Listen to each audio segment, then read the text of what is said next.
Good evening.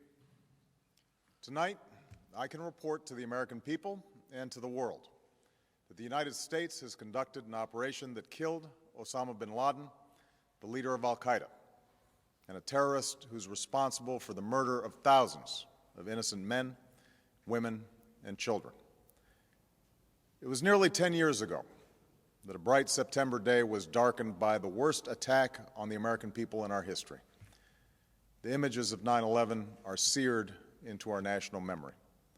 Hijacked planes cutting through a cloudless September sky, the Twin Towers collapsing to the ground, black smoke billowing up from the Pentagon, the wreckage of Flight 93 in Shanksville, Pennsylvania, where the actions of heroic citizens saved even more heartbreak and destruction. And yet we know that the worst images are those that were unseen to the world. The empty seat at the dinner table, children who were forced to grow up without their mother or their father, parents who would never know the feeling of their child's embrace, nearly 3,000 citizens taken from us, leaving a gaping hole in our hearts. On September 11th, 2001, in our time of grief, the American people came together. We offered our neighbors a hand, and we offered the wounded our blood. We reaffirmed our ties to each other and our love of community and country. On that day, no matter where we came from, what God we prayed to, or what race or ethnicity we were united as one American family. We were also united in our resolve to protect our nation and to bring those who committed this vicious attack to justice. We quickly learned that the 9/11 attacks were carried out by Al-Qaeda, an organization headed by Osama Bin Laden, which had openly declared war on the United States and was committed to killing innocents in our country and around the globe. And so we went to war against Al-Qaeda to protect our citizens, our friends, and our allies. Over the last 10 years, thanks to the tireless and heroic work of our military and our counterterrorism professionals, we've made great strides in that effort. We've disrupted terrorist attacks and strengthened our homeland defense. In Afghanistan, we removed the Taliban government, which had given bin Laden and al-Qaeda safe haven and support. And around the globe, we worked with our friends and allies to capture or kill scores of al-Qaeda terrorists, including several who were a part of the 9/11 plot. Yet Osama bin Laden avoided capture and escaped across the Afghan border into Pakistan.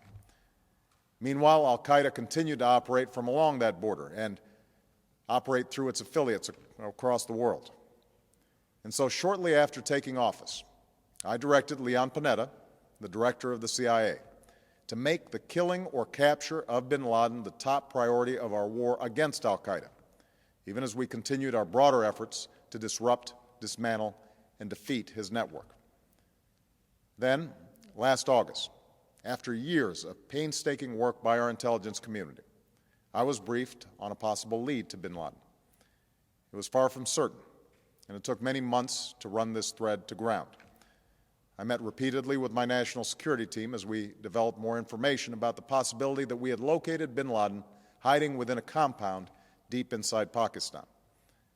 And finally, last week, I determined that we had enough intelligence to take action and authorized an operation to get Osama bin Laden and bring him to justice.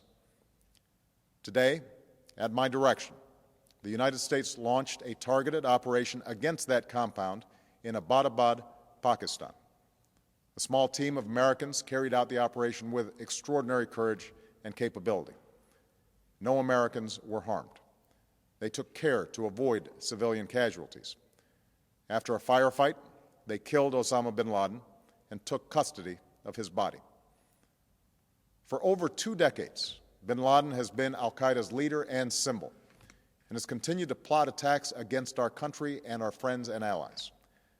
The death of bin Laden marks the most significant achievement to date in our nation's effort to defeat al-Qaeda. Yet his death does not mark the end of our effort. There is no doubt that al-Qaeda will continue to pursue attacks against us. We must and we will remain vigilant at home and abroad. As we do, we must also reaffirm that the United States is not and never will be at war with Islam. I've made clear, just as President Bush did shortly after 9/11, that our war is not against Islam. Bin Laden was not a Muslim leader. He was a mass murderer of Muslims. Indeed, al-Qaeda has slaughtered scores of Muslims in many countries, including our own.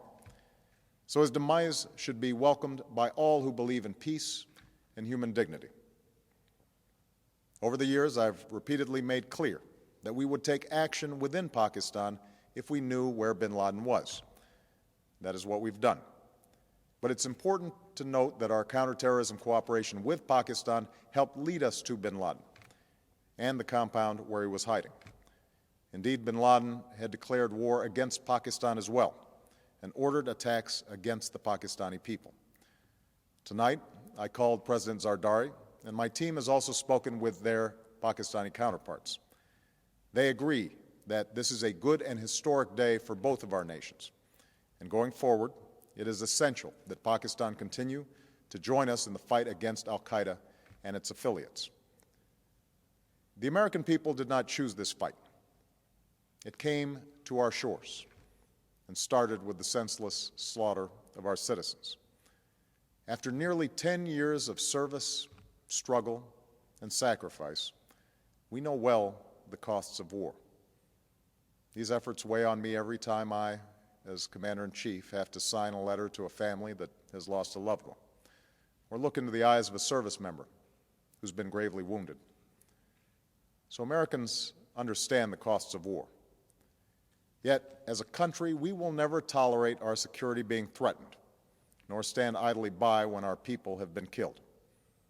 We will be relentless in defense of our citizens and our friends and allies. We will be true to the values that make us who we are. And on nights like this one, we can say to those families who have lost loved ones to al-Qaeda's terror, justice has been done.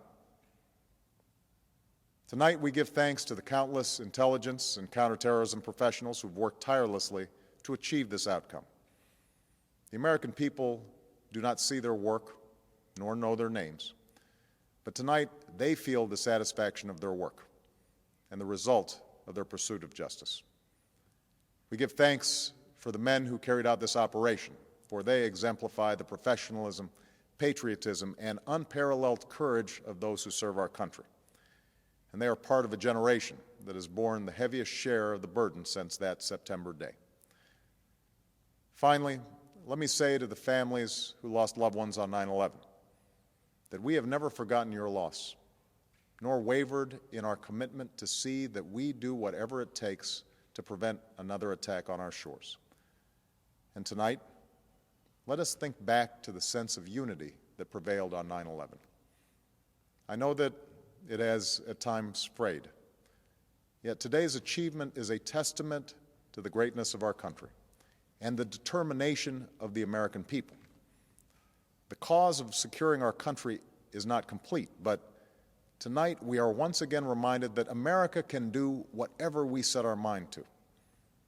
That is the story of our history. Whether it's the pursuit of prosperity for our people or the struggle for equality for all our citizens, our commitment to stand up for our values abroad, and our sacrifices to make the world a safer place. Let us remember that we can do these things not just because of wealth or power, but because of who we are. One nation, under God, indivisible, with liberty and justice for all. Thank you. May God bless you, and may God bless the United States of America.